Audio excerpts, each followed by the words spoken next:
Hello and welcome to the video version of the Happier at Work podcast. I'm doing something a little bit different today. Myself and Dr. Gary Crotaz have decided to do a podcast mashup. So this episode that is coming to you now is going to be shown on both of our YouTube channels. It's also going to be broadcast across both of our podcast platforms. So anywhere you listen to your podcast episodes, you will be able to get this episode on both of our podcasts. So I really hope you enjoyed today's episode. We definitely go very deep. We talk about careers, we talk about happiness at work, we talk about unlock moments, which is Gary's area of expertise. So I really hope you enjoy today's episode. Don't forget to hit the subscribe button.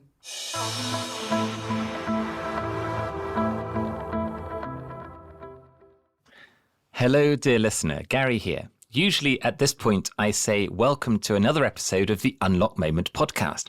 But today is really exciting because I'm joined by hit podcaster Aoife O'Brien, and we're bringing together two great leadership and careers podcasts into one as the Unlock Moment and Happier at Work come together for us to talk about how really to find work and career purpose, happiness and fulfillment. Aoife, welcome.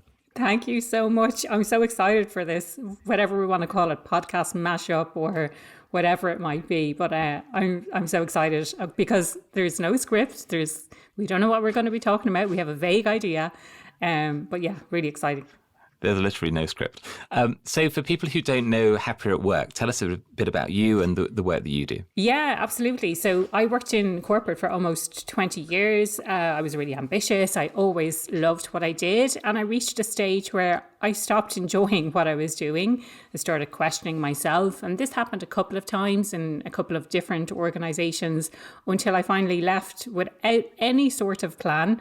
And I went on, I had no intention of setting up a business, but I went on and I studied coaching and I did a master's in organizational behavior. And then I set up a business called Happier at Work. And then I set up my podcast, also called Happier at Work. And from there, it's been a total evolution. I've been doing the podcast for 4.5 years now, and I really love every aspect of it. And I suppose the core message is that work doesn't have to suck, that you do have options, and there are scientific proven ways to create happier working environments, happier workplaces, and to impact on your own workplace happiness. How about you? Tell me about your journey.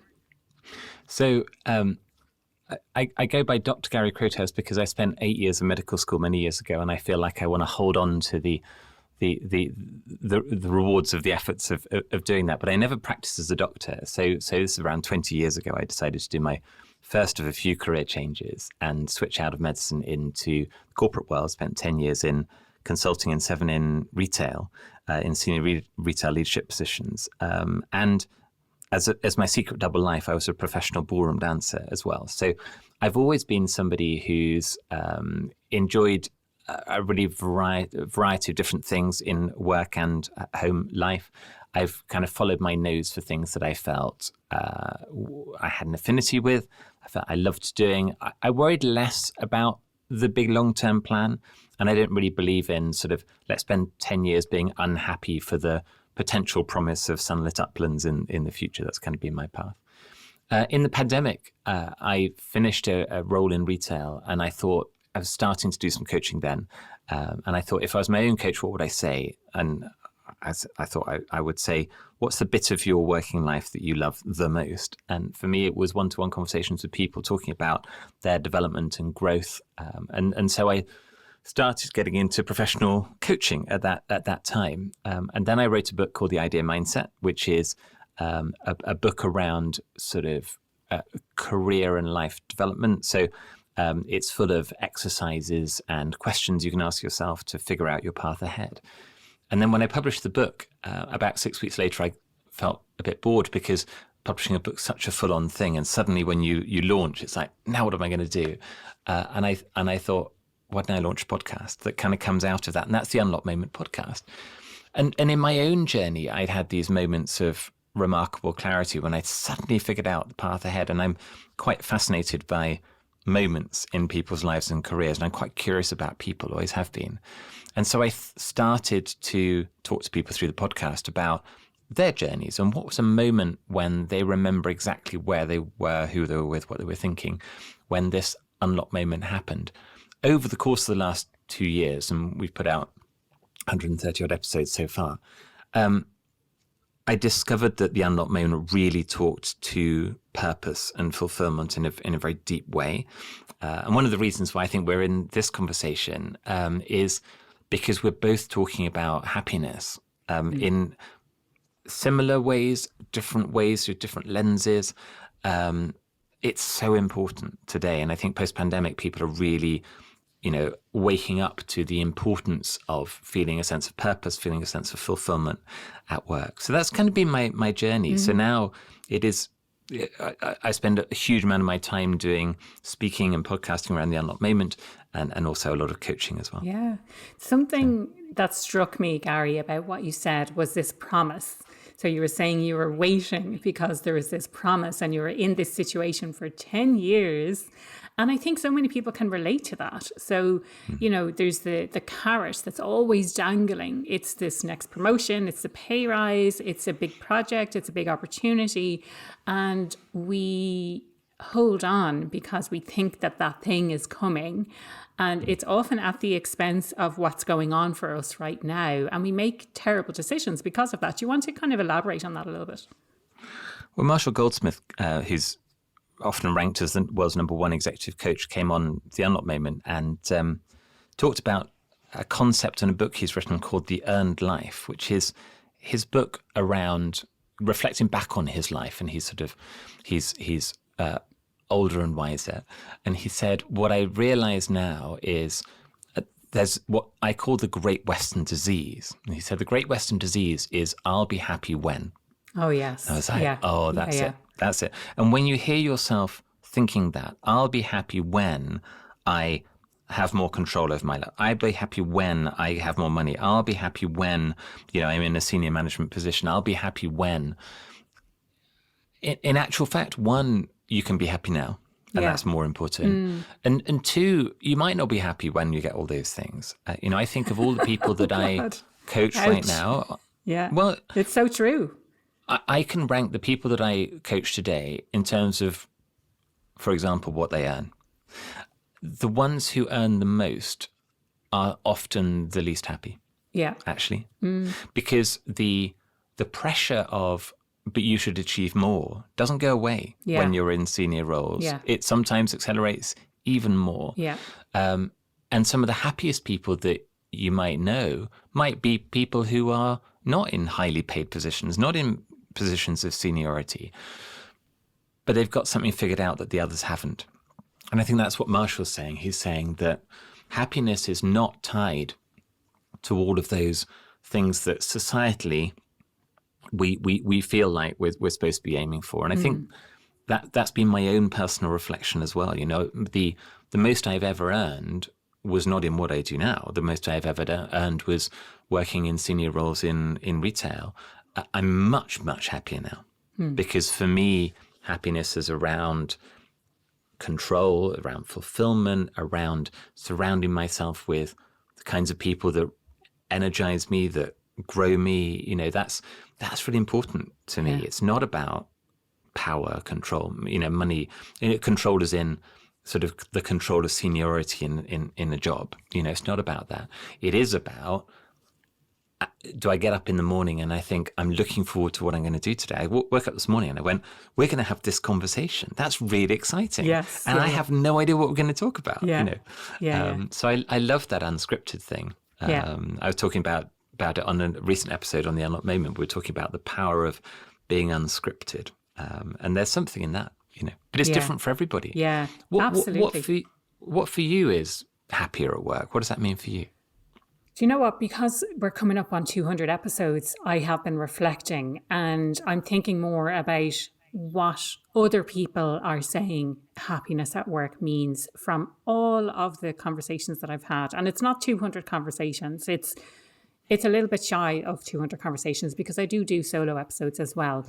But for me, it's exactly what you were saying, Gary. It's the people that you interact with. It's the people who you get to work with. And, if I think of 2 client conversations that I've had this week, and I came off both of them and we had a laugh, we had fun.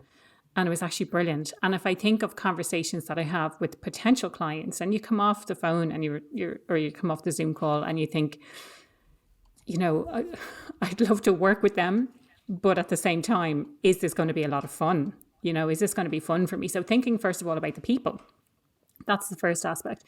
Then it's the impact. What impact do you want to have on the world? And, this has evolved for me over time based on my own experiences and ensuring that other people don't experience those same things. So while I don't consider myself an educator, a teacher, or a coach or anything like that, for me, I'm a problem solver. I see problems.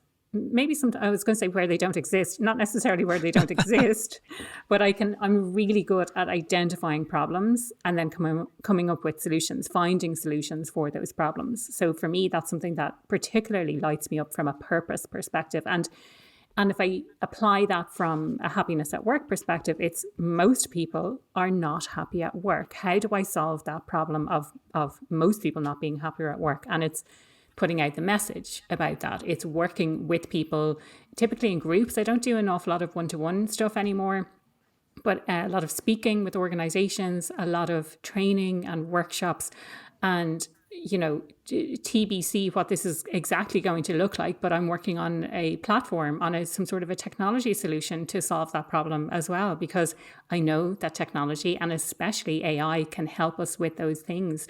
So there's the people aspect, there's the impact that you want to have, and I think it's the service, isn't it? So it's not just the people that you work with and the people that you serve, but how are you leaving the world a little bit better than you found it? How are you in service to other people? So, if I think about my purpose from a personal perspective, this year I want to buy a house. So that's a huge thing for me. That's a big driver of my purpose for this year. I think about my family and how can I provide for my parents who are getting older? How can I fly them out to see me in Tenerife? How can I make sure I get to see them as much as I can? And then, for my partner as well, how do I create a great life for us? But then there's the kind of the broader context of the clients that you serve as well. So not just the kind of individual purpose of like, this is why I'm doing what I'm doing, but the in service to humanity more generally. So I think that for me, those are some of the key aspects. And as I reflect more on some of the previous podcast episodes, I will definitely look at that. Another, I think, really important thing that is sometimes overlooked is using our strengths at work. So I was in a role where I was really not happy at all because I wasn't thriving. I wasn't blooming. I'm someone who likes to do a really, really good job at anything that I'm doing. And I wasn't able to do that in that position because it wasn't an area of strength for me. So I do have an entire Happier at Work framework. For anyone who is a long-time listener of the podcast, I do talk about that framework very specifically about the different aspects of it to drive happiness at work. But this is kind of more of a general, like this is what I'm hearing and this is what happiness at work means for me. You said a really interesting thing, which I think is quite reflective of how we all often think about work, which is you said, I'm helping people to avoid what I experienced. And I think people often look back at their career and they see and they notice the negatives more than the positives. Yeah. So if you say to somebody, tell me of a time when you really felt frustrated or you felt under pressure or you felt that you weren't being well managed, well, that's really easy to do. It's so easy. If you say, we could be here all day talking about that. Tell me of a time when you felt really at your best at work. People can do that, but it takes a bit more effort to do. Yeah. I remember working with one of my coaching clients a couple of years ago, and I said, we'd recently started working together, and I said, tell me of a time in the last 2 or 3 years when you really felt at your best at work. And he said, I'm not sure I could tell you of a time in the last decade that I felt at my best at work. Wow. And I went, oh, that's interesting. So I went, tell me of a time when you felt at your best at home. And he went, oh, that's easy, last week. Had all my friends round, we had a barbecue in the garden, that was easy. So my next question was, so what happens when you walk out the door to go to work that means that in 10 years you haven't found anything that feels like that? at work? And he went, that's really interesting. Because when I think about it, when I think in response to that question, I somehow put on a work persona. I feel like I know how I'm supposed to be. Yeah. And I don't enjoy that. But that's work. And I was like, does it have to be? And it really opened up his thinking. And there's something about that. I like the deep questions in coaching. You'll get that in our conversation today. That I really like to get to the heart of what's really going on for people to help them feel, deeply fulfilled, deeply connected with the work that they do. And I think that question for him was, it hadn't really struck him to think about how to bring himself into the workplace. He was a senior leader in that organization. And you don't often have full control of your work environment. There's very few people that would say, I have full control, unless you're the CEO or you're the founder of the business, something like that. But usually people have more control than they think. Yeah. If you say to them, how much control do you have? They'll often say none or hardly any.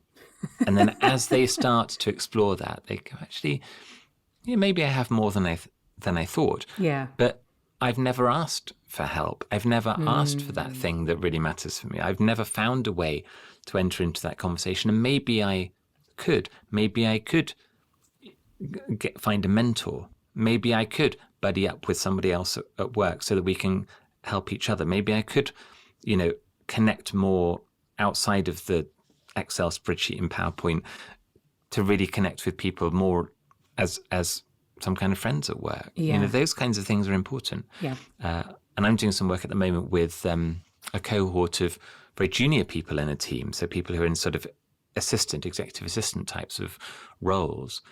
And that's very interesting because that's exactly the discovery. We have more control than we thought we did. Yeah.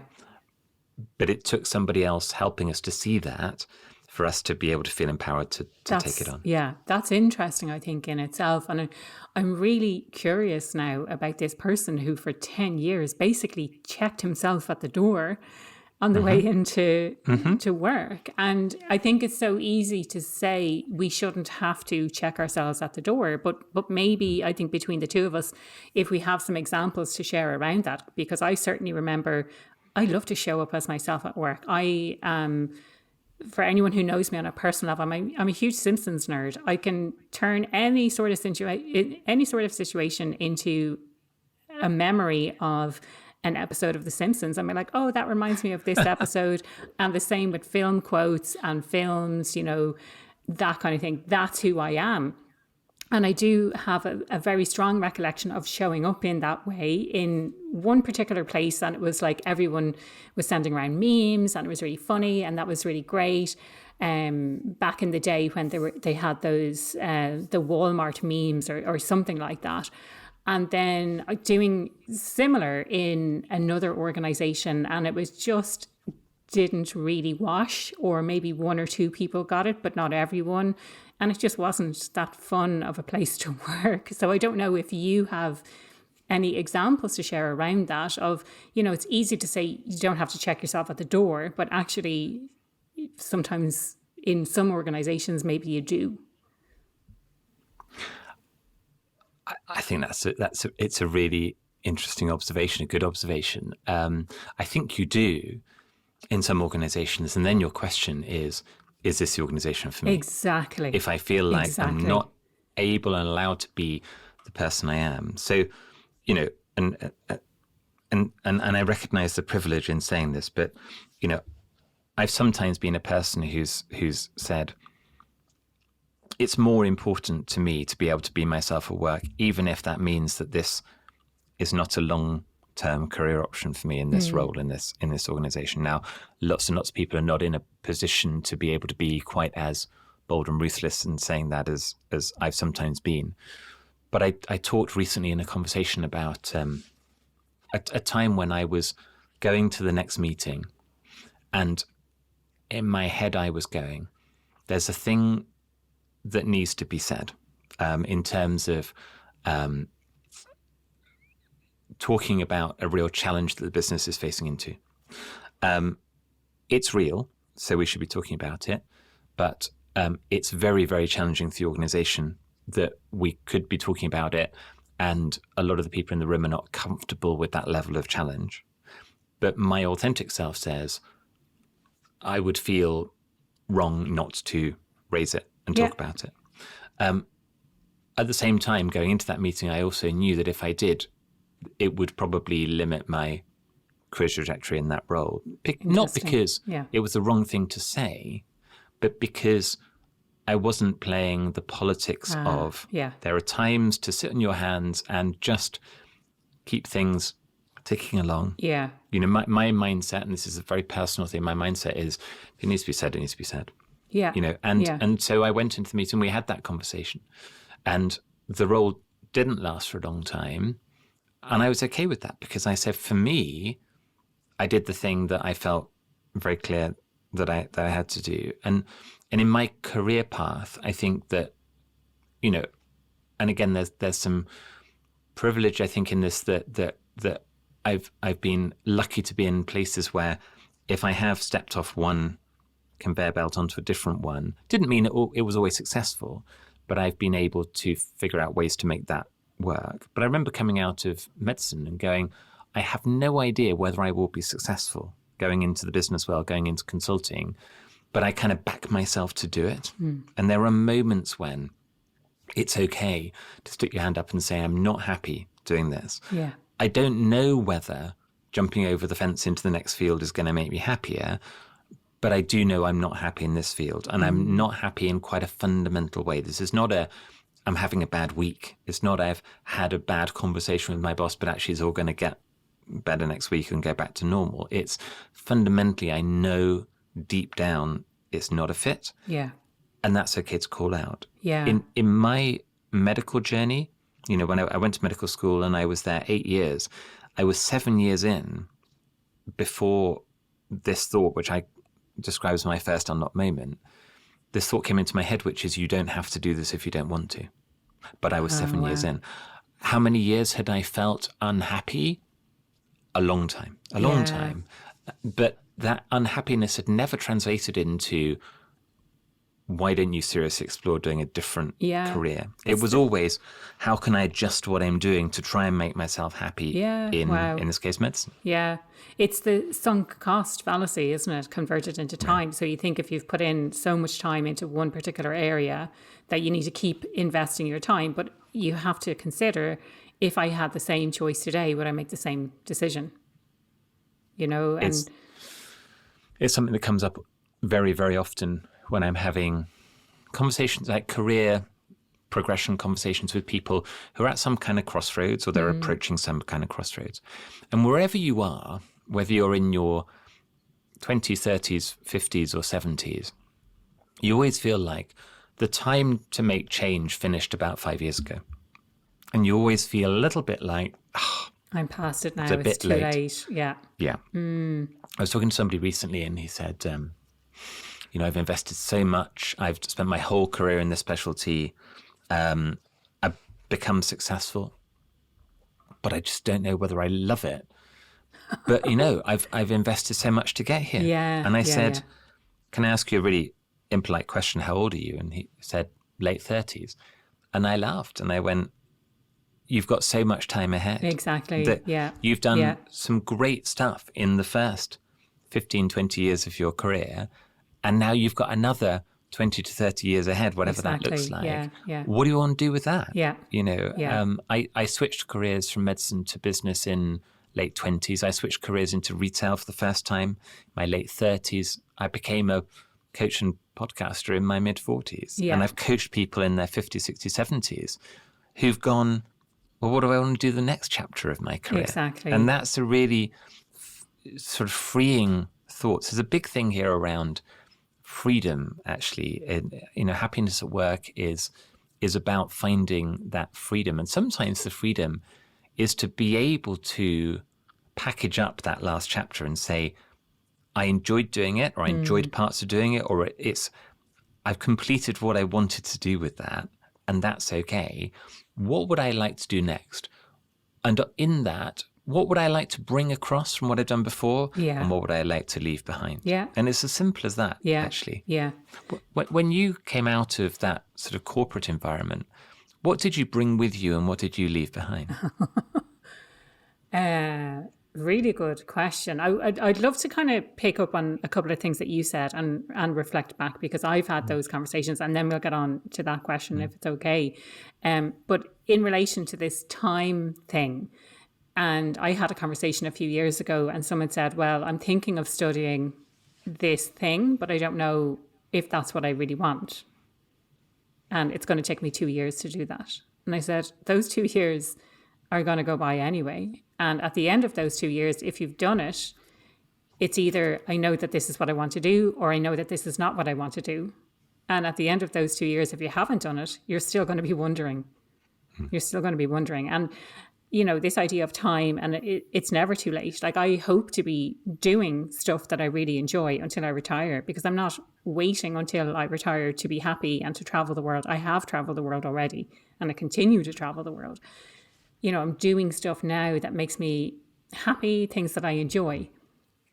I'm not deferring that. So I hope to continue doing that into my life and having that impact. Whether I get paid for it and you can consider it a career, that's another question, but I hope to continue doing that sort of stuff. So when I left my corporate career, it was a scary time because I hadn't planned to set up in business. And for me, I've always had a love of learning. And in my most recent corporate role, I found I wasn't learning enough. And I went on, you know, there's these things called MOOCs, the massive open online courses. And so you can access these courses online. They're from Harvard. They're from like really prestigious universities. And I went on and I did one in Python, which is computer programming language. And I did one in statistics for fun, if you could imagine, because I didn't feel like I was learning enough in the role that I was doing. So that's something that I've always enjoyed, is learning new things, getting to grips with whether it's software, whether it's processes, just learning new ways of doing things. And so that's one thing I think that, you know, I actually just thinking about it, I was like, oh, well, I did my coaching and then I went on to do masters. But before any of that, I went and I did a bookkeeping course. So, you know, and strangely enough, this is, you know, you'll see this problem solving thing coming out. We had like some sort of a final exam or something. I think it was a 6-month program, but I finished it in just a number of weeks because I wasn't working, and you could do it all at your own pace. But come to the final exam, and there was actually an error in it. And I could see that there was an error because the books weren't balancing. And I said it to them. And I was like, how has no one identified this before? You know, I found it so strange. But the numbers were incorrect. The numbers that they had input were incorrect because they weren't all adding up. And I had to identify that to them and feed it back to them. Anyway, yeah, so I went on and I did a weekend career coaching certificate. And then I went on and I did a 6-7 month diploma in coaching, in executive and life coaching. And then while I was still doing that, I started my master's. And when I was doing the master's, that's when it was like, wow, like this is where I'm supposed to be. There was the research element, which was my corporate background. There was the people element, which I became so interested in when I was working. You know, how do people actually interact with each other? How do you get the best from people? Productivity, all of those kinds of things. And then there was the data side. So I'm a total data nerd. You know, I love data. I love using data to tell stories and to understand what's actually going on. I'm much more comfortable with that than, say, a qualitative discussion or something. I'm much more into give me the numbers, you know, give me the big data and let's find what patterns are emerging and that kind of thing. So that's probably, they're the things that I took from the experiences that I had at work. And you know, I put an awful lot of pressure on myself when I first started my business then, because I didn't feel like I had the network that I needed. I worked in London for 3.5 years and I worked in Australia for 2.5 years. And prior to that, I had worked in Ireland, and subsequent to that, I had worked in Ireland, but I still didn't feel like I had that the network that I needed to have in Ireland. And I still at times don't feel like I have that same level of network because I was gone for so long. Whereas there's other people who they've either stayed in that same organization for a long time, or they've at the very least stayed in Ireland and built up connections from lots of different organizations in Ireland. Whereas for me, I think I worked in 2 different organizations in Ireland. So it made it that much harder, I think, to connect with people. From that perspective, I'm trying to think what else did I leave behind, because I certainly remember feeling so guilty for not working. So there was a year in between where I didn't have a job, I wasn't earning any money, and just the guilt associated with that of like, I feel like I should be doing something productive, I feel like I should be earning money, I feel like I should be doing something, and being really, really guilty because because I didn't feel like I was contributing. But yeah, there are some of the things that I kind of took with me. I'm trying to think of some more things that I left behind. And I think it's only after a while, when you look back and you reflect, you realize all of the things that you have left behind. And it's not to say that everything I do on a day in, day out basis is really enjoyable and that I'm happy all the time. For me, it's a part of the process, isn't it? It's not like I'm going to be happy when this part is finished. This is all part of the same process leading to the same result. Some parts are much more enjoyable than others, and over time I can outsource some of the parts that are less enjoyable, let's say, and then continue doing the stuff that really, really lights me up. And you can hear that thing again, which is the I'll be happy when. And that's the voice in our heads. And the other voice that I hear is the guilty voice. I think lots of people listening are really going to tune in and resonate with that. There's a voice there saying something along the lines of, you shouldn't be doing this, or you should be doing something else. Why aren't you doing this? That's not the right thing to do. An interesting question, which is not always an answerable question, but quite an interesting one to explore, is when that voice popped up in your head, the one that made you feel guilty about what you weren't doing, whose voice was it? Oh, that's deep. We're really getting deep. I don't know. I don't remember. And I'm wondering, was it my own voice? Was it my own voice in my own head saying, and it was the guilt over free time, having free time, enjoying myself.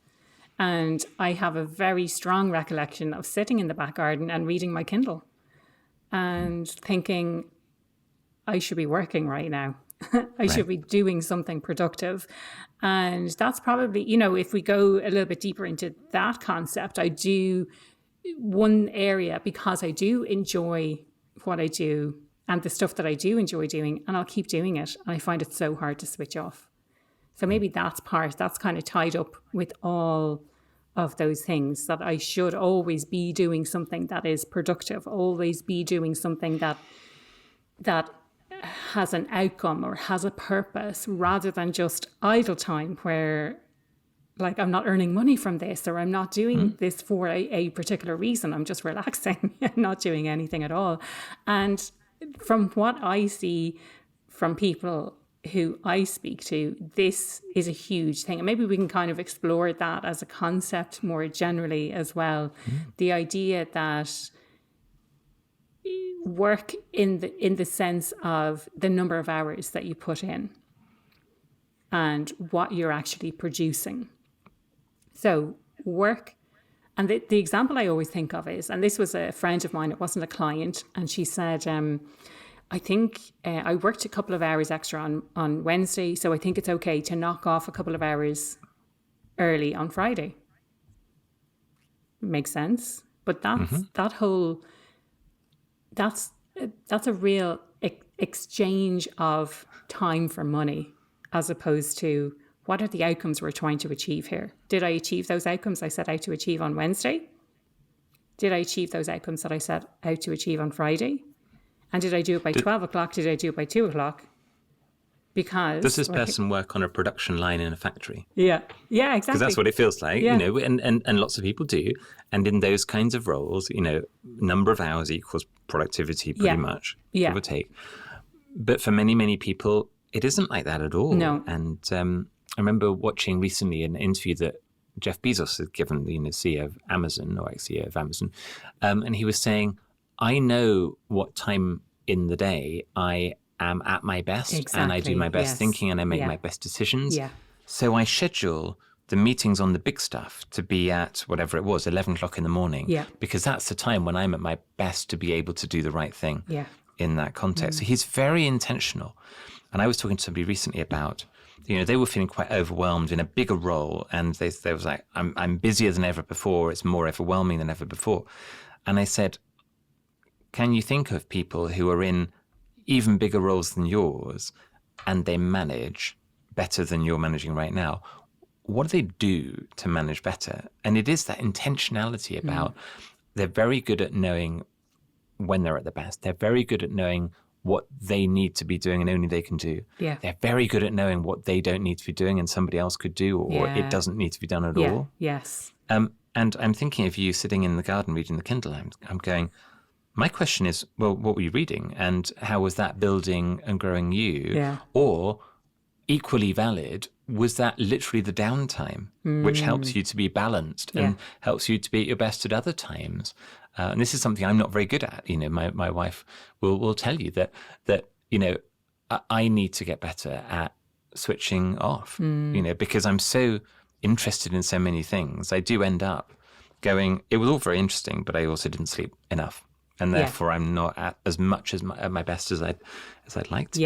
Yeah. It's like this whole concept is so fascinating. I think it's so relatable as well, because I was going to say I don't know anyone who has it figured out, because it's a consistent thing that you have to do over time. I've always been so fascinated, even back to my corporate days, of, I would devour articles from HBR normally on what's the best day of the week to do certain types of things and what's the best time of day.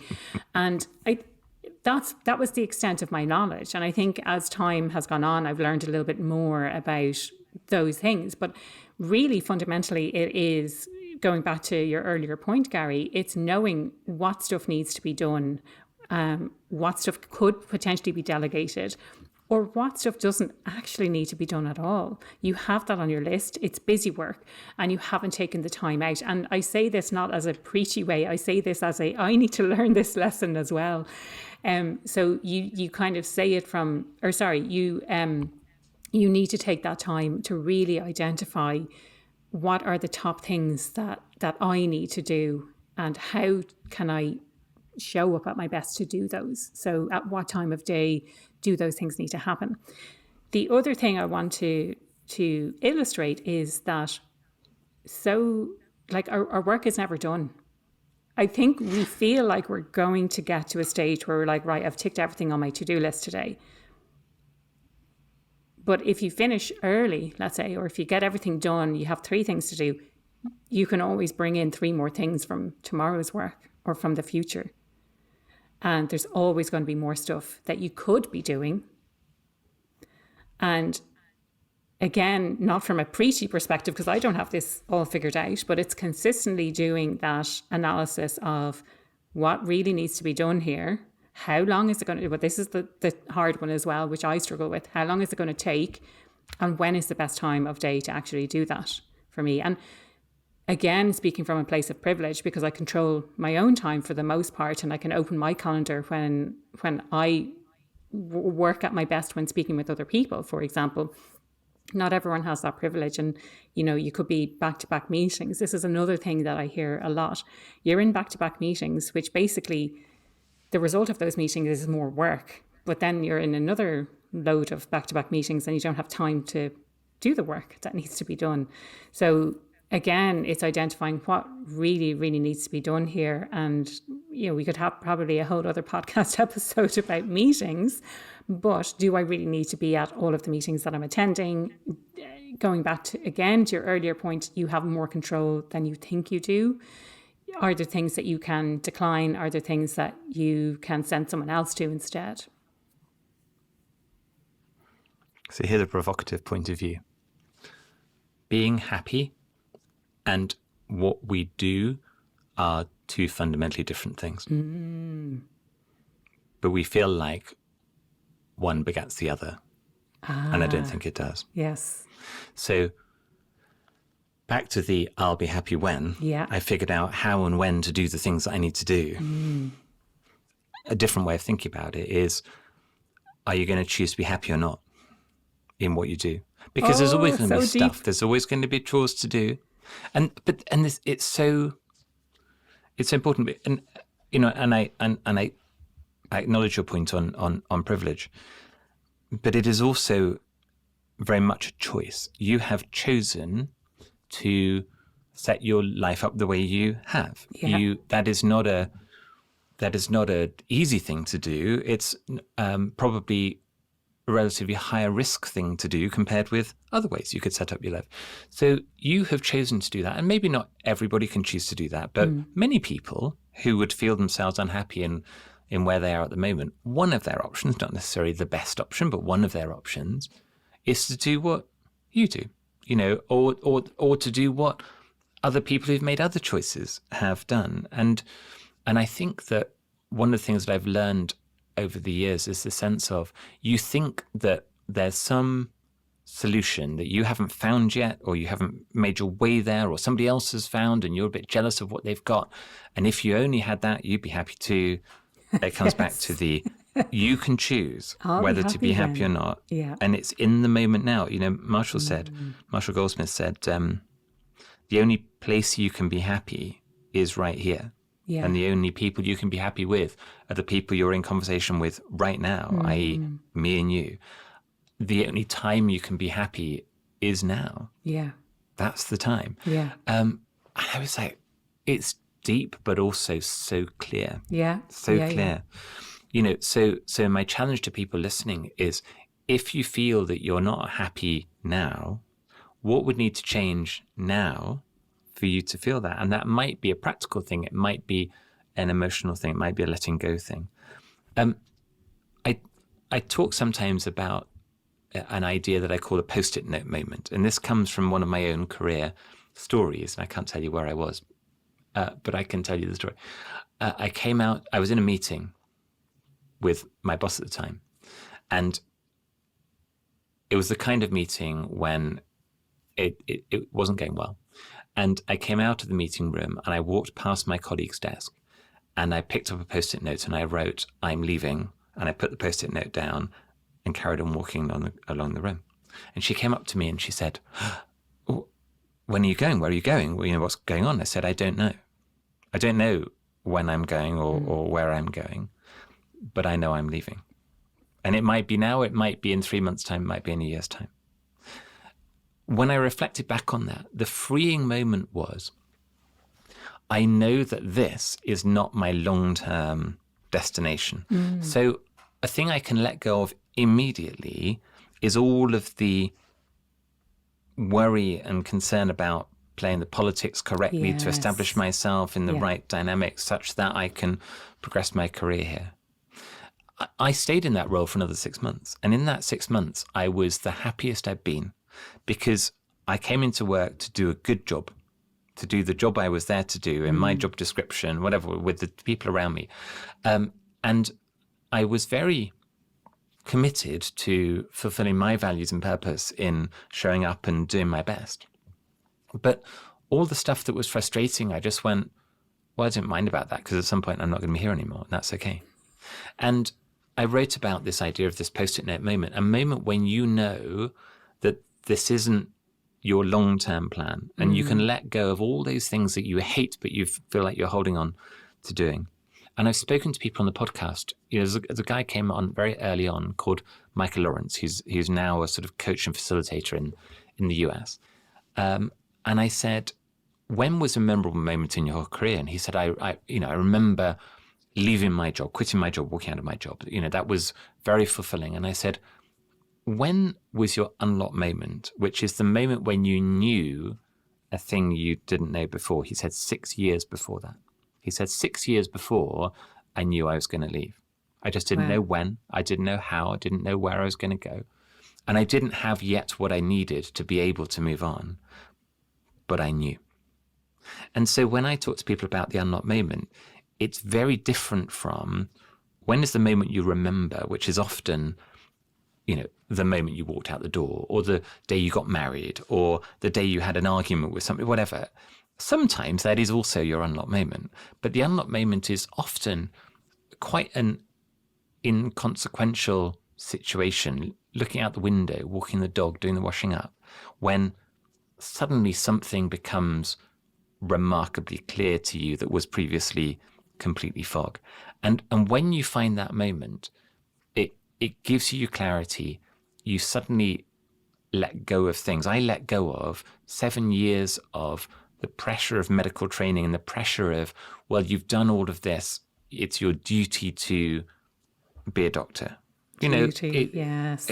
And when you were talking about, voices and influences and guilt and all those kinds of things, it's just normal that, different for different people, but our parents or our friends or our teachers or our first bosses influence us by making us feel there's a way you should work, there's a way you should study, if you've put this time in, then you should see it through. If you listen to the voices that are in the public domain, usually the successful people, that's who you get to hear from, the people that won the gold medal or became the CEO or, became wealthy. And they say, well, there's a moment when I almost quit and I didn't quit. And 1 month later, I won the gold medal.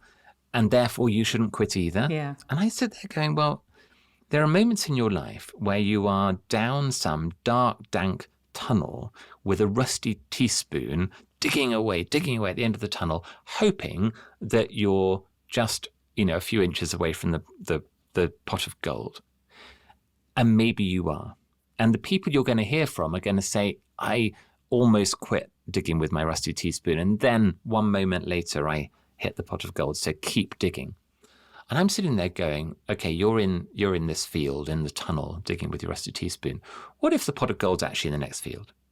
And you're not even digging there. You haven't thought about going and digging there because you're obsessively keeping on this tunnel. There is no shame in sometimes saying, I've decided that I've dug in this tunnel for long enough. And it's okay, even if there's a pot of gold at the end of this, it's okay to say, I choose not to keep digging for it. And I choose to place my bets elsewhere. And because I choose that, I'm comfortable if it doesn't work out, that's on me. At some point you left your corporate career and you're now doing what you're doing now, and it's becoming really successful. But it might not have done. And if it didn't, it's on you because you made those choices to figure out what you do next. And that's where you find freedom. Yes. For me. That's where you find freedom, when you say, I've chosen this path. I know I'm a realist. I've talked to other people who've gone down that path who've been successful. I've talked to some people where it hasn't worked out. I've talked in the past about a moment on my journey, which, I left the corporate world for the last time in a corporate role in 2020. So getting on for 4 years ago. And anyone who's tried to build a coaching practice will resonate with the idea that it's really hard and takes a really long time, even when you think, you've got reasons why, you think you're going to get ahead of that curve. Generally, you don't. And I remember a time when I had one pair of shoes with holes in the bottom and another pair of shoes with broken laces and not the money to either buy new laces or new shoes. And so I was very practical and I went, well, I'll put the laces that haven't broken into the shoes without a hole in. And I wore those for another 6 months or more. And on Zoom, of course, nobody knows which shoes you're wearing. Or whether you're wearing shoes. Right, or if I'm wearing shoes at all. And I remember that story because actually for me, it was a crystallization of commitment to the path I'd chosen. I say, if I would like to buy a new pair of shoes, then I could try and go back into the market and go back into a corporate role. I choose not to today. Yeah. I could choose to do that next week if I'm ready. If I choose not to, then I also choose to put those laces in those shoes because that's my balance right now. And I think it comes back to ownership and accountability and control and freedom to say, I'm comfortable with the choices that are made. It doesn't mean it's all going great, but I still choose to be here every day. And again, for some people, and some people who are listening, they'll go, I don't have full control, and neither do I. I don't have full control. But what do you have full control over? What do you have a degree of control over?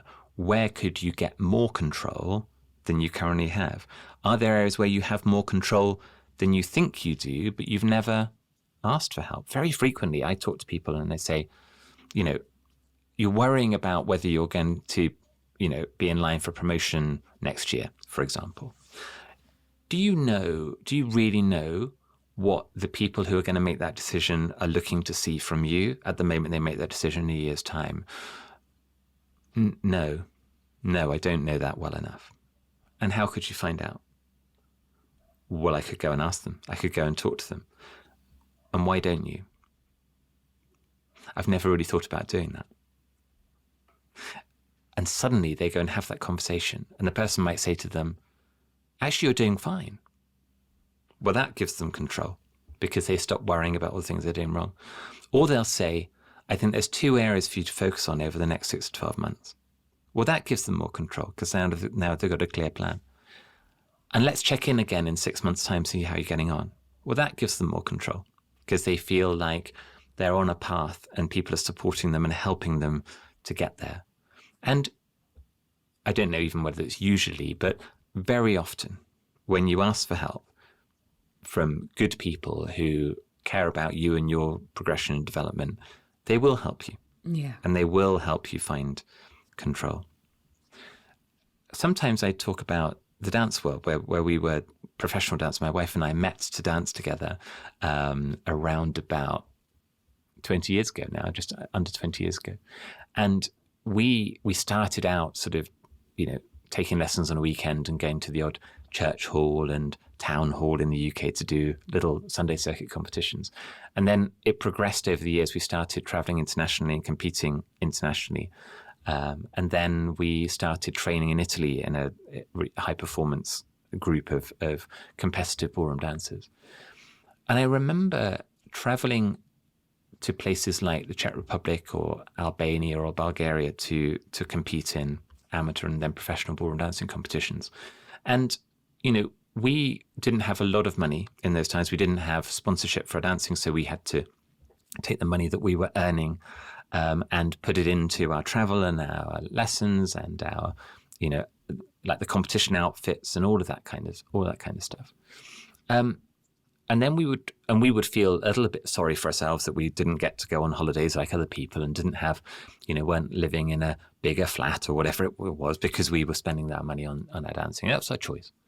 And then, and a lot of the people around us in the UK were going, oh, you're very privileged being able to go and travel abroad to these competitions and pay for flights and hotels and whatever. And we went, yeah, we're quite lucky because the jobs that we do pay enough for us to be able to do that. And then I remember going to a competition in Prague, and we arrived in Prague, and our friends Jan Willem and Kendra from the Netherlands were there competing, and they were like the number 2 amateur or professional couple in the Netherlands, and we'd just flown in on EasyJet or Ryanair or something, and we just went, oh, which flight did you arrive on to get here for the competition? They said, oh, we can't afford flights, so we drove overnight from Amsterdam to Prague, which is about a 10-hour drive, something like that, to do the competition today.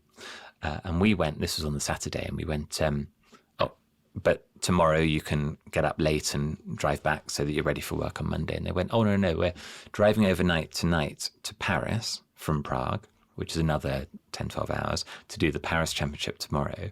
And then on Sunday night, we're driving back to Amsterdam from Paris. And wow. We went, and what is your situation in terms of finance and funding? They said, oh, we don't have sponsorship either. And he was a welder and she was a student. And suddenly we went, oh, it isn't about having the money as much as it is about having the desire to find a way to make it happen. Yeah. And we still looked at our situation. We were more privileged than many others because we were in consulting or in corporate kind of roles. But then we looked differently at the couples in the UK and we said, well, there are other people with a lot less than you. And they are making this happen in their own way. They might not get on a flight. They might not even drive on their own. In Italy, they would hire a minibus, and like 15 of them would drive across Europe in some rickety minibus that we would never get in. But it made me think differently about the workplace, because it made me think differently. And I've seen this in the workplace. I've seen people in the workplace like this, where they've gone, I am going to make something of my career. Yeah. One of the very first people that I worked with the Idea Mindset, which is my book, when we first worked together, before we were working together in coaching, she was like a junior team assistant role in the organization, one of the most junior in the organization. And over the course of the next 10 years, she progressed into a manager role in a different organization, got into recruitment, and then migrated into a head of role. And there are other people who were at the same level, with the same capability level as her, that 10 years before, who are still in those roles. And going, my lot is terrible, I don't have control, I don't have choice, I can't move forward. And I'm going, well, it is difficult. Absolutely, it's difficult. And here's a person that has gone, I know it's difficult and I'm going to make it happen. Yeah. Such a difference. Like there's so much that's opening up for me now when you talk about this unlock moment. The post-it moment, I'm not entirely sure about, but certainly, I'm reflecting on my career thinking this is almost the opposite of an unlock moment. When I went to London, my secret intention that I didn't make known, obviously, when I was interviewing for jobs, was I would stay here for a year. I'll earn sterling, which is always really valuable. And then I'll go to Australia and I'm going to work there, because it's something I always wanted to do. I wanted to travel and I wanted to go and live and work in Australia. But the opposite thing happened. I enjoyed my time in London so much. I enjoyed my job so much that I stayed for 3.5 years. And the only reason I left was, at that time, you had to apply for your Australian visa before you turned 30. And then you had a year to use the visa. So I applied before I turned 30, but then I had to leave because I knew I was going to travel for 6 months and then arrive in Australia. So that was kind of almost the opposite. I enjoyed myself so much and I stayed there. Now, there was another time when I was in Australia. So I got to Australia, I worked with people who I had previously worked with in London. So I made the incorrect assumption that the culture was going to be quite similar. It was going to be quite a positive place to work. And within a couple of months, I noticed that there was something not quite right here. There was a lot of people leaving the organization. People were coming to me asking me questions, even though I was still relatively new compared to them. They'd been there for years. And again, this, I got into the software, I learned the systems, and then people were coming to me asking me, how do you do this? Or how do you make that work? Or, things like this. Now, prior to this was, part of my interview discussion, you're going to be promoted to be director. What kind of director? I had so many conversations. What kind of director would you like to be? Would you like to manage a team? Like all of this kind of stuff. And that never happened. So there was a restructure. We knew that there was a restructure happening in the organization, and they promoted my friend and colleague to be my manager, but did not communicate that to me. And so we had a conversation one day, and he pulled me into a room and he said, he started talking about my clients. And I was like, why are you talking about my clients? Like, this is, he's got nothing to do with my clients. He goes, oh, I'm your boss now. I just thought, what is going on here? So, I'm trying to pinpoint the exact unlock moment, but everything was kind of building up to this. I made his life hell. He made my life hell. He was micromanaging me within an inch of my life. Excuse me. And it got to a stage, I think I had a scheduled holiday. So I was gone for 4 weeks and then I came back, and it was just, I was like, I'm absolutely not staying here. And it being Australia, and they had sponsored my visa very kindly. They were paying me a high salary at the time, and it was a really favourable exchange rate for Australian dollars as well. So they probably thought, golden handcuffs, she's not going anywhere. We can do what we like and we can treat people how we like. And I did end up leaving. So I left that role in less than 18 months. They'd invested in my visa, they'd paid me the salary and trained me and all the rest. And I left. And I had no idea what I was going to do. I did look for other jobs there. I was looking at one in particular.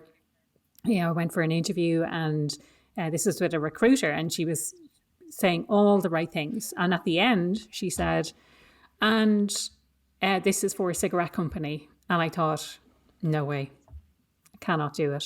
Absolutely not. So after that conversation, I was like, there's nothing here for me in Sydney, and I think it's time to go. So I left, and I traveled the world after that. And I went into another organization, and I won't say it was the same thing. It wasn't toxic. I just wasn't thriving. I wasn't working to my strengths. I was, as I had mentioned at the start, I just studied in my own time stuff that I didn't feel like I was learning a whole lot when I was there. I had all of this global experience to offer, wasn't really being utilized or recognized in any way. I did say to my boss that I wasn't happy. And about 3 months later, then I handed in my 3 months notice. The other interesting thing that from what you were saying and what kind of, I was like, oh, that's happened to me. So hard when you're starting out as a coach to set up a coaching business. And I don't think I appreciated that enough, how hard it was going to be, attracting all sorts of the wrong clients for me, because you need money, you need to make a living, and you sort of take anything and work with anyone. And I was really hard on myself at that time as well, thinking I'm not a great coach. But at the same time, going back to your analogy, and I just love that analogy of the rusty spoon down the dark tunnel, because it's so evocative, isn't it? Yeah. Maybe had I stuck with the coaching element, maybe I would have struck gold. Maybe if I kept going, because when I was doing my coach training, I always got really great feedback on my approach and all of those kinds of things. However, again, going back to your, maybe I would have, but I'm really not happy here right now, and I need to do something about this. And this is all tied in, by the way, with the arrival of the pandemic. Everything shut down. I started doing a lot more speaking, and that was much easier. It became so much easier to do that during the pandemic. I set a goal for myself. I said, this year I'm going to do, I think it was 20 speaking engagements. And I don't mind if they're free speaking engagements, because I want to build up my experience. I want to get my name out there. And that really paid off doing that. So people kind of come to me now and they're wondering how to get started. That's how I got started. I just said, who can I speak to? And I was, at the time, it was just anyone. I'm like, this is just for practice. So I'm just going to speak to anyone, any groups. They don't have to be relevant to me. Looking back now, it would have been so much more beneficial to me if they were much more relevant to what I'm doing now. However, that's all part of the learning experience, isn't it? I think it is a brilliant articulation of why unlock moments are hard to get to, because in that story, there almost certainly was one, and I want to go digging. Yeah. But it's not the memorable bit, because you talked about all the memorable bits. The day that person walked in and said, "I'm your boss now," that's memorable. The moment when you walked out, that's memorable. The moment when you left Australia, that's memorable.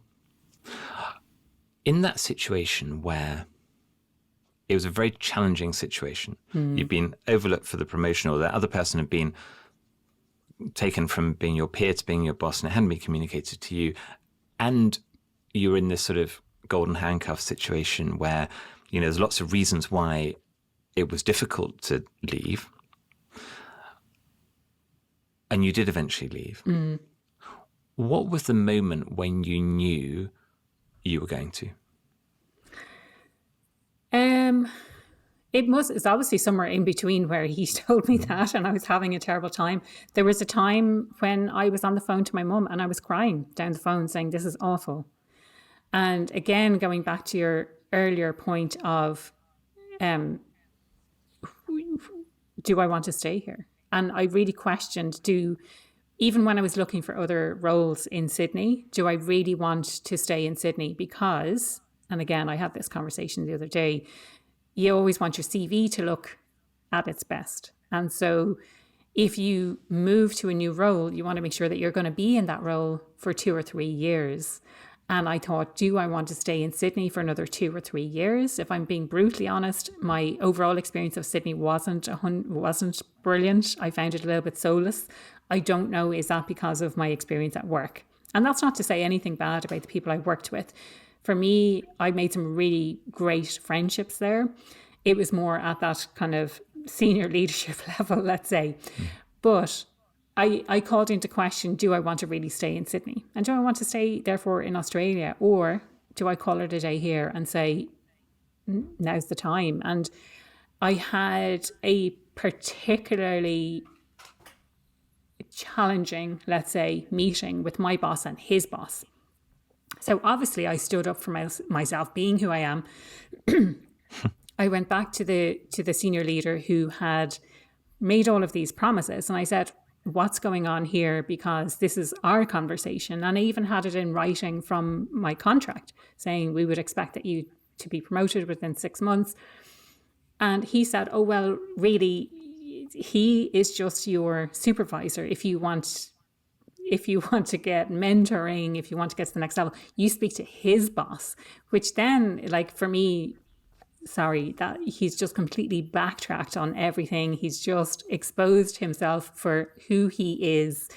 And so that was another aspect of it. But anyway, so that was prior to this. And then I wanted to set up a meeting directly with my boss's boss to talk like this, can we have a chat about what's going on? He brought my direct boss without telling me in advance. And we were in some really sketchy meeting room. And when you look back on things and you think, there's something really weird going on here. It was a two-way mirror room because it was a market research agency, and some of that market research in the past had been focus groups and things. So it was one of those rooms where people could sit on the other side of a mirror and watch what's going on. Like, why would we have a meeting in that room? No reason. And I'm not saying explicitly that that's what happened, but that's what it felt like to me when I look back and I go, why would we have a meeting in that really weird boardroom sized room that has a double mirror thing there? Really weird. And so the next day on my way, the day after that meeting, on my way in on the train into work, I wrote out my resignation letter. I printed it and I handed it in that very morning. And the first thing my boss did was run down to HR and hand in my letter. There was no, why are you leaving? There was no, can we do anything to change your mind? There was none of that. It was just like, let's make sure that HR see this first thing and we know that she's on her way out. Wow. What a story. What did you know about yourself in that time that you didn't know before? In that moment, I think that I stand up for myself. There was no way that I was putting up with that type of behavior. I knew that I was behaving really poorly as well. Like, I was giving as good as I was getting. He was micromanaging me, but I was being downright rude to him as well. I did not like that situation at all. But I did, I asked the questions, like, these are the promises that were made. What's going on here? And here's what I'm discovering is really the power of the unlocked moment. When you really think about that moment, being on the phone to your mum, being in that meeting room with the two-way mirror, and how they're making you feel and how you're feeling inside. The questions you're asking, but even more importantly, what you know about yourself. What is the link between those stories that come up when you think about this unlocked moment and why you do what you do today? I mean, that is abundantly clear to me. It's Right. going back to what we talked about at the very start. I do what I do because I don't want anyone else to experience what I experienced. So if I think about it from when I experienced those things, I called into question, how could I have made this decision in my career? How could I walked into this situation. How did I end up here? And I blamed myself, completely blamed myself. It knocked my confidence. And again, I had this conversation with someone yesterday, and my confidence was shot for about 10 years. And I didn't realize that it went on so long until I came out the other side and I was able to look back and go, wow, that really lasted a long time. And it's only in the last number of years that I'm starting to feel like I can shine again and I can promote myself and I can talk about how bloody brilliant I am because I am. So and I don't mean that in an arrogant way, but I get to recognize now all of the brilliant things that I'm really capable of doing, where for a long time I did not do that. And so that's kind of one aspect of it. The other aspect is, from an organizational perspective, I started to question things like, what should HR have done? What should the leadership team have done in that situation? How could they have made the best out of this situation? What should they have done? And so that planted the seed at that stage. I didn't know what it was going to become. I just had those questions. And as I said, my confidence was shot. I travelled for a year. I ended up back in Dublin. I took another role and I stayed there for 4.5 years. And not exactly the same thing happened, but similar enough, where I wasn't in an environment where I was really thriving. I had so much to offer, so much to give, and I wasn't afforded that opportunity. I didn't feel like I had that opportunity. It was a small office. Maybe there would have been potential. And this is what I spoke to my boss about when we had that conversation prior to me resigning, was an opportunity in a global role, but still remain in Dublin. Like there were opportunities if I wanted them, but did I really want to stay there? And I think that was the question. It was, when it was great, it was really great. But when it was crap, it was really crap. So do I really want to stay in this situation? And that then led me to, well, when it was really crap, I was researching all of these things. How can I do an MBA? I was looking at doing an MBA. I was looking at doing a master's in organizational behavior. And randomly, skip forward, I had left my role. I was in the middle of doing my coaching diploma. And I had an epiphany one weekend. I was like, wait a minute, when I was thinking of leaving my role, there was a master's I was looking into, and at the time, I didn't want to do it because they ran it every 2 years and I would have had to wait 1.5 years before I could start. So I didn't even think to apply. I was like, no, that's too far. I want something now. I want something immediate. And this happened during the summer and I thought, wow, I must look into that master's again. And I looked into it and it was starting in September, like 2 months later, and I applied and I got in. And that's where I started to talk about all of these experiences that I had had at work. So I said to one of my lecturers, this is what happened in organization 1, this is what happened in organization 2. And she said, I think that's a fit issue. It's about organizational fit and environmental fit. And I became obsessed with this topic. And that's what I did all of my research on. And that's what I build all of my programs from. This is what the technology solution is going to be based upon. It'll be looking at things like values, needs, and strengths. I think the initial focus will be on our strengths and how do we recognize our strengths? How do we make sure people are in the right roles for the skills that they have? How do we empower people to take responsibility for that? How do we have conversations about that? How do we recognize people for what they bring to the organization? And if they're not in the right place, how do we find something else for them, whether that's in our organization or whether it is outside of our organization? So this work that I'm doing now has been a culmination of everything that I have experienced to date. And I continue to kind of draw on that experience and learn from the experiences that I'm having so that I can share those experiences so that I can put those things into whatever solution it is that I am doing, whether that is the technology, whether it's a tool I produce, whatever that might be. I think this is the power of storytelling, that suddenly it's really clear in a very different way from maybe when we started the conversation, really why you're doing happier at work.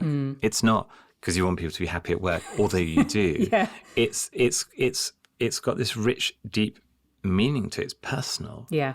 And this is, for people who are listening to this, I want them to hear that too and think, for me, as a listener, for me, really, why do I do what I do today? Or if I can't put my finger on why I do what I do today, what would I want to be doing? What would need to be different for me to feel that sense of commitment and purpose and connection in the way that we can hear in your story, Aoife? If you're thinking about the listeners and thinking there's maybe one question you'd like them to ask of themselves, having listened to our conversation today, what would that be for you? I think based on our conversation, it's probably a two-pronged question, actually. Is, am I happy doing what I'm doing now in the moment, and not I'll be happy when I get promoted, I'll be happy when I earn more money, I'll be happy when I lose weight, I'll be happy when I feel healthier, I'll be happy when insert whatever excuse you're using currently to not be happy now, and then building on that and kind of reflecting exactly what you said moments ago, Gary, is what do I need to do to be happy right now in this moment? And for me, the two questions I ask of people to get in touch with their own unlock moment. The first is, if we were to understand the person you are today, where would we need to start in your story to be able to understand you today? And for some people, the answer is going to be, this is who I was as a 6-year-old, the tomboy, the mischief maker. Maybe it's when I graduated from university and I decided I wanted to pivot, or maybe it's a memorable moment in a conversation with somebody important to me or not important to me. And then the second question is, if you think about a moment that is that vivid that you remember where you were, who you were with, what you were thinking in that moment, when you had remarkable clarity and you knew something you didn't know before, which is not necessarily like a famous moment, a high-profile moment, but it's that, then I knew I was worth more than they thought I was, or then I knew I had agency, I had permission to choose my own path, whatever that is. What comes up for you? And then you'll start to draw connections and draw the lines, as you have so eloquently here. Talk about happiness at work is a thing, is important to you. Unlock moments are deeply important to me to help people find theirs and make those kind of connections. And I think that can be really powerful, that, with the work that both of us do, it's not complicated and it's not rocket science. And if it feels complicated, then try and take a step back and ask yourself simpler questions. Am I happy? If not, what would need to be different for me to be happy, not in the future, but now? Because imagine you could be happy now, where you are, with people you're with, you're doing what you do. And if you fundamentally can't find a way to do that, it's okay to say what needs to change. Yeah. And recognizing and facing into that can be one of the hardest things to do, but also one of the most fulfilling things you can ever do. There's a couple of more things that are coming up for me now based on that. So I think listeners may take something from this as well. Another unlock moment, if you will, because I kind of assumed maybe we'd just have one, but I'm like, no, this. So I remember where I was, and I remember the thought that I had. And I was still living in Dublin. I was working in Dublin. And I think I had just moved home because there was some reason I had moved home, that the house I was living in was gone up for sale. So I just moved home back with my parents. And for a long, long time, I knew that I wanted to live in London. I had an aunt and cousins who lived in London, and we used to regularly visit them when I was a kid. And to me, coming from Dublin, London was the big smoke. And I just always knew, I always had this aspiration. And I falsely assumed, that everyone else had this same aspiration. And it was only a matter of time before a group of my friends would say, come on, we're heading over to London. Are you coming over to London? And I was, let me think, how old was I? I was 26, going on 27. And I realized that no one was going to come and grab me by the hand and say, are you coming to London? If I want to do this, I need to make that happen myself. And I did. I quit my job. I booked a flight, and my aunt's poor partner, when I arrived with all of my suitcases, he was like, oh, how long are you staying for? I was like, I don't know. Anyway, I came over, and in the best way I knew how, I just, again, scattergun approach. I know better now, but scattergun approach with my CV out to a whole load of places. I did some temp work, and I eventually landed in what turned out to be one of the best organizations I've ever worked in. And I stayed there for 3.5 years, and I loved London. I loved living in London so much. And when I look back, I'm like, what was I waiting for? What was I waiting for? I had this control all the time. I could have gone to London much, much earlier, but I assumed that that's what other people wanted. And I suppose you're waiting for other people's permission, or you're waiting for someone else to do something so that you can tag along. It's like, and I've brought that energy into everything that I've done since. So I left London. My intention was to travel by myself, but it just happens that I ran into an old college friend who wanted to do the same thing, and we did it together. When I left to travel all over the world, I did that by myself. I brought that same energy. I'm not waiting for someone else to give me permission. I'm not waiting for someone else to do something with me. If I want to do something, I'm going to do that myself. So that's the first kind of enlightening thing that I hope people can take something from. The other is your current situation. And if people have been listening to the podcast for a while, I think I've touched on this occasionally, but where we're living in Tenerife at the moment is quite isolated. You need a car for literally everything. I can drive, but I'm not insured over here, so I don't have access to a car. That's, I feel a huge lack of independence. But another thing, I was making excuses for a long time was, we live on top of a hill. I can't possibly go out for my walk every day, because we're on a hill, and, well, it's a bit awkward, and it's a country, and, it's a country road, and all of these excuses. And then I had a conversation with someone probably about 6 weeks ago when I was back in Ireland, and I recalled her saying that she had spent time in Lanzarote and lived on top of a hill, basically, and she had to go out to buy water on a day-to-day basis by walking up and down this hill. And I just thought, I had forgotten about this conversation. If she can do that, I certainly can too. So instead of making up all of these excuses of why I can't do something, I'm like, how do I bring this into my day-to-day, and how do I make this some me time? So I put in my earphones, I listen to podcasts, and I literally walk up and down, up and down, up and down that hill that we live on top of. And, it's going back to this idea of how can you find that now, rather than saying, well, I'll wait to get back into my daily walks until we find a more permanent solution of where we're going to live, or I'll put those things off. It's like, no, how can I make this happen now? Amazing. We could talk forever. We could. But we probably do need to draw to a close at some point.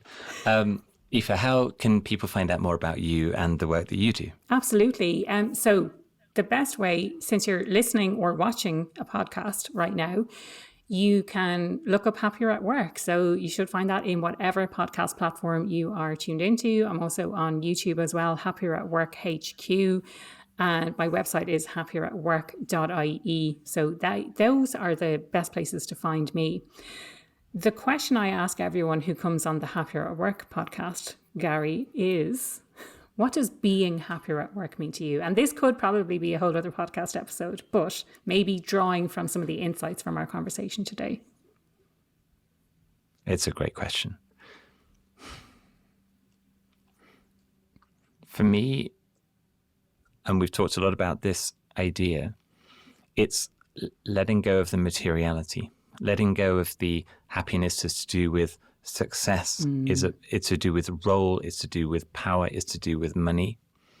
I think about happiness at work is, do I get up in the morning on average and go, I'm looking forward to what I'm going to do today, who it's with, what it's for. And at the end of the day, I'm sitting in bed or sitting in study, editing a podcast, one or the other. And I go, have I had a good day today? And it's kind of as simple as that. There's a really powerful question going back to Marshall Goldsmith. Marshall phrases a question that is really useful. And it is not, did I achieve my goals today? It's, did I do my best to achieve my goals today? And I found that incredibly helpful because there are so many people who go, I worked really hard. I absolutely did my best. I didn't achieve it today. Yeah. And often that's because it's not entirely in your control. Yeah. And so being able to say, did I do my best today to achieve my goals? Yeah. That is an amazing lens on true happiness. I love that. I feel now I'm in a place that I didn't design, I didn't aim for, I didn't know was there until I was probably in my mid-40s. I didn't go on a podcast until 2021. It's the first time I ever went on a podcast. I didn't start recording this podcast until a couple of years ago. And I just love it. I just love being in these conversations. And it has opened up a global network of people that I'm now friends with who I never would have met. If it hadn't been for doing what I'm doing now. And so the thing I know is I couldn't have designed it at the age of 21, 22, looking at my career ahead, because I didn't know this existed as a thing. Neither, if I tried to do it at that time, would it have been successful? Would I have been in a place to do it well? So I'm a great believer in time is important, as in you have to wait. The best things take time. Yeah. And when it's the right time, I think you can try and trust more that things will come together in the way you want. Yeah. I would almost certainly say, I'm happier now in what I do than at any time in my career. I think the only other times when I think back and I think other times when I felt this fulfilled was actually in dancing, when I was training, when I was competing, not all the time, but moments. And those moments felt like inflow, just in the right place, just with the right people, doing something that was really important to us at that time. Were we super successful? We were quite successful, but not super successful. Did it make us money? No, not at all. There's no money in dancing, but we loved it. Yeah. Podcasting is the same. There's no money in podcasting. Those of us who are obsessed about podcasting know that all too well, but we love it. Yeah. We just love what we're doing. Yeah. And I found this conversation with you just incredibly fulfilling because, we're like-minded on this stuff. And I think that, and I hope listeners pick up, that yes, it's about the ideas and about tips and tricks and habit forming and those kinds of things. But more fundamentally than that, it's about trust your judgment that you'll know when you're happy. You also know when you're not. Yeah. And facing into that, there's moments when I've asked you questions in this conversation where you can hear they're quite hard questions, and that's intentional. So apologies for that. But people have got to face into what those hard questions are for them to really get to the answers for what's going to make them happy. And I think that it's important to know that you don't have to tell your answers to another person. You don't have to write them down. You don't have to say them out loud. You don't have to get a therapist or a coach or a mentor or a buddy. You can just think about it for yourself.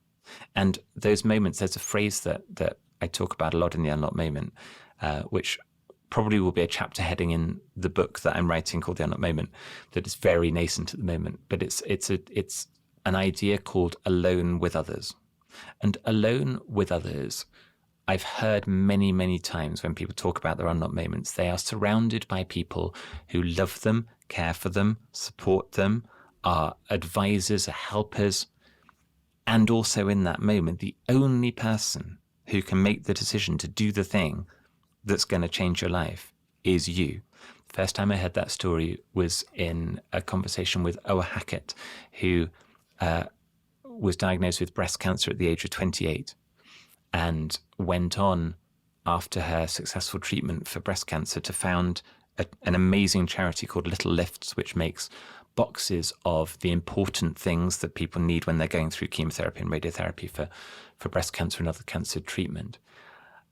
And I said, what was your unlock moment? And she said, sitting in my first chemotherapy planning meeting with the oncologist ahead of me, my mum to one side, my husband to the other side, and I felt so alone.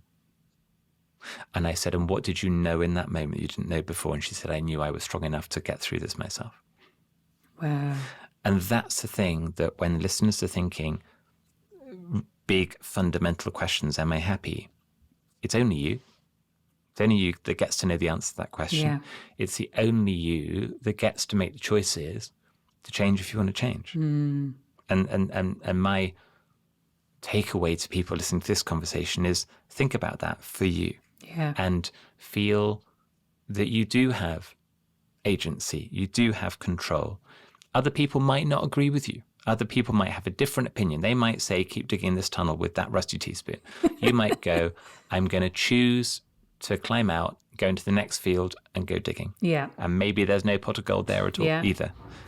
But you can still choose. The other thing I was going to say that's coming from what you're saying now is that you don't have to have it all figured out. It's just that next step. No. That's all you need to do is that next step. And again, something that I'd love to share based on what you said about, did I try my best to achieve my goals today? And yesterday I had a long list of things to do, as I usually do most days. And I didn't get everything done. But at the end of the day, I felt like I had achieved loads because there was something that was sitting there for a while. And I knew it was taking up a lot of headspace and it was going to take a little bit of time, but not a huge amount of time. And I did it and I got it done. And so I definitely noticed that yesterday, and I was very conscious of the fact that I feel like I've achieved a lot today because I got that one thing done. If you're listening to us on the Happier at Work podcast and you'd like to find out more about the Unlock Moment, you can find the Unlock Moment on all the major podcast platforms and on theunlockmoment.com and on YouTube under my name, Dr. Gary Crotaz, and newly on TikTok, that's very exciting, also under Dr. Gary Crotaz. I'm putting some little clips out there too. And I'd love you to come and listen into some of these other conversations with people exploring their own unlock moments and that underlying purpose for work and life. The unlock moment is that flash of remarkable clarity when you suddenly know the right path ahead. For speaker and world-leading podcaster Aoife O'Brien, it was the day she was overlooked for promotion that sparked her decision to prioritize becoming happier at work and then to help other people to become happy too. And the rest is history. Find the Happier at Work podcast and the Unlock Moment podcast on Spotify, Apple, and all major podcast platforms. Aoife, it's been such a pleasure to bring together the Happier at Work and the Unlock Moment podcast today to all of our over 100,000 listeners in over 100 countries around the world. Really hope you've enjoyed this conversation, and do find and follow our podcast for more great interviews and insights on unlocking happiness and purpose at work. Thank you so much, Gary. It's been an absolute pleasure to have this conversation.